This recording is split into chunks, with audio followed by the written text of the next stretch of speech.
Kau ni pemusnah betul lah.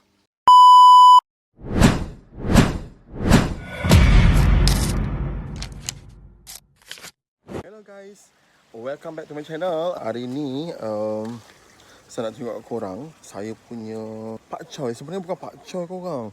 Tak tahulah dia tulis dekat plastik tu pakcoy. Tapi saya dapat bukan pakcoy, iaitu sawi.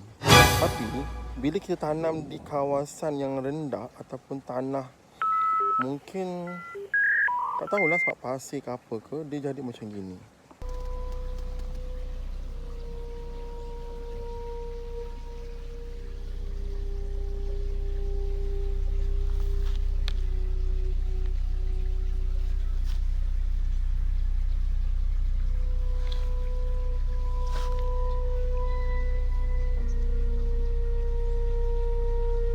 Kesimpulannya, kalau kita tanam dekat bahagian bawah ataupun yang tempat-tempat rendah, mungkin sebab ada ulat ke benda ke, sebab kita pasti kita tanam banyak lalang.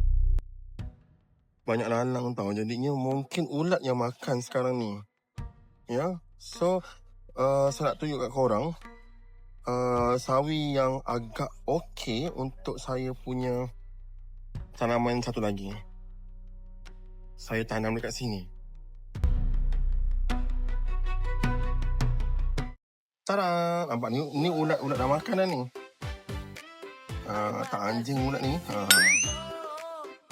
Tapi okey lah, dia boleh hidup subur.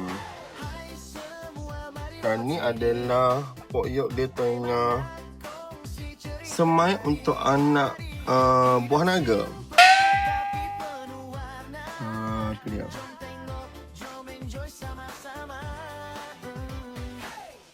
Kalau macam korang nak tanam, korang rajin, korang tengoklah. Nampak tak ulat belakang tu? Kau ni pemusnah betul lah.